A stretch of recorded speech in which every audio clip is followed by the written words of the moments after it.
Hello everyone, my name is Aarti and you're watching HW News. The Modi cabinet has undergone a revamp today. The cabinet overhaul saw the induction of many new faces in the PM Modi's Council of Ministers. The reshuffle comes in the backdrop of mounting criticism over poor handling of pandemic, apart from rising inflation and the red line as far as economic indicators are concerned. This new cabinet is expected to be an image and administrative makeover to improve the administration and governance in the Council of Ministers. Many young leaders have been given chance this time around and those with administrative experience are preferred. There are 4 former chief ministers and about 15 former MLAs in the new revamped cabinet.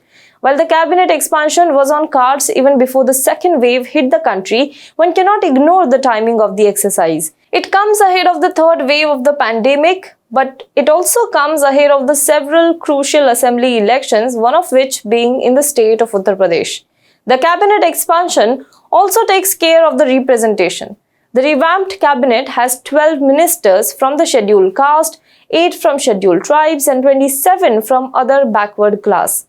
PM Modi, Amit Shah, being the master of social engineering that they are, have also taken care of the caste balance. Yadavs, Kurmi, Darji, Jat, Gujjar, Khandayat, Bairagi, Thakurs, Koli, Vokaliga, Tulu Gowda and Malla, all of these ministers who belong to these castes have been given the chance in the revamped cabinet.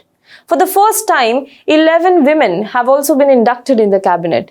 And before the oath-taking ceremony, Prime Minister Modi met all these ministers at his official residence at 7 Lok Kalyan Marg. Well, if there is such a major shake-up, old ones have to make a way for the new to enter. So as many as 12 sitting ministers, including the senior leaders, had to sacrifice their cabinet berths. More like they were removed from the job. The high-profile casualties of today's government shake-up include Law and IT Minister Ravi Shankar Prasad, Environment Minister Prakash Javadekar and Health Minister Dr. Harshvardhan, along with Minister of State of Health Ashwini Kumar Chaubey.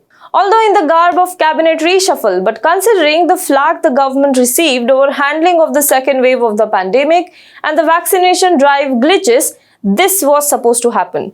Education Minister Ramesh Pokhriyal Nishank, Labour Minister Santosh Gangwar, Sanjay Dhotre, Rao Saheb Danve are few more names who have been axed from the cabinet. Ratan Lal Kataria, Pratap Sarangi were also laid off from the ministerial job. However, it was Babul Supriyo who seemed the most vocal about his unhappiness over the centre's decision.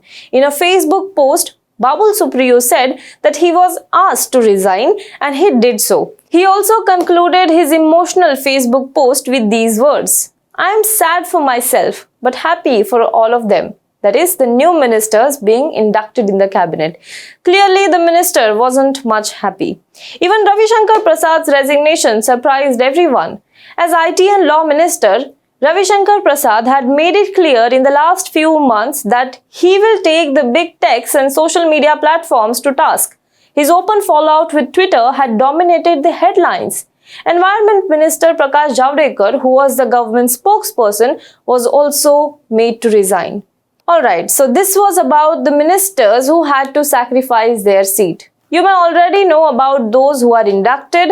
Now the whole point is, all this big deal around cabinet expansion, trying to infuse a message that there will be a sort of course correction, that there is an acknowledgement of what went wrong with this cabinet, etc., etc.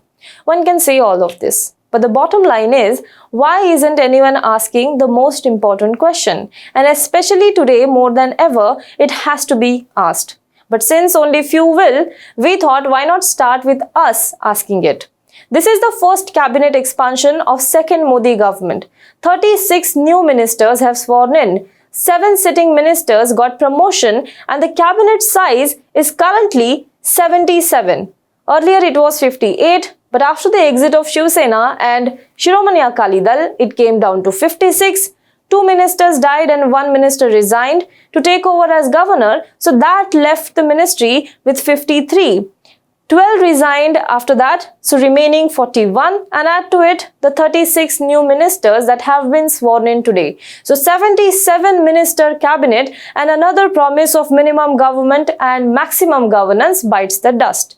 Back in 2014, when the brand Modi was being projected as a prime ministerial candidate, the then Chief Minister of Gujarat used several promises and propositions like Gujarat model, na khaunga na khane dunga. Likewise, there was minimum government and maximum governance promise. What was the whole idea? Understand this from the write-up that is available on the website of Prime Minister Modi's official website itself. I believe the government has no business to do business. The focus should be on minimum government but maximum governance. Narendra Modi had said then.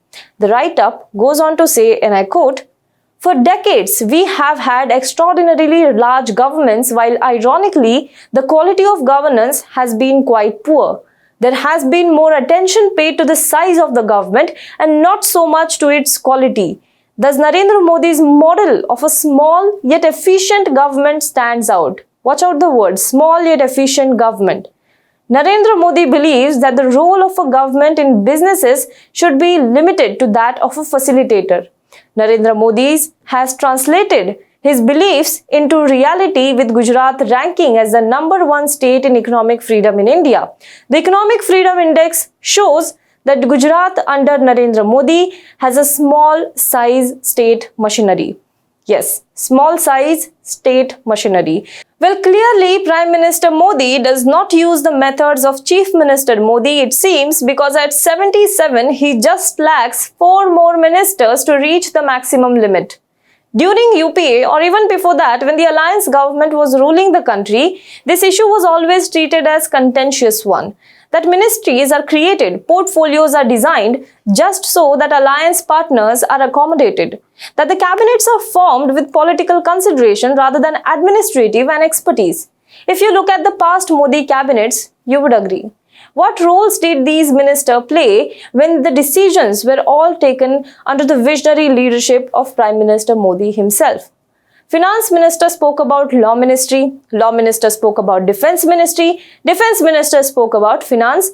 Nobody knows Agriculture Minister until the farmers hit the street. Some other minister is talking about health, and Health Minister was talking about Ramdev Baba and Patanjali. The whole idea is whatever these ministers do, credit eventually goes to Prime Minister Modi. Whatever they don't do, the criticism is also directed to Prime Minister Modi. Although we all know who becomes the fall guy eventually. But this sort of arrangement leaves the ministers with little authority and little responsibility and also confused, which leads to confused government and confused governance. That results into policies that are not well thought through, decisions which are half-baked. It eventually hurts the public. Now, will this new Modi cabinet, the new revamped Modi cabinet, be any different? That is the question. Do let us know what you think about this in the comment box below. For more news and updates, you can log on to www.hwnews.in. Now be the first to know about the latest updates on our new news app. Go on your Android or iOS, search for HW News Network. Download our app, choose the language you prefer to get updates in, and be up to date with the latest news.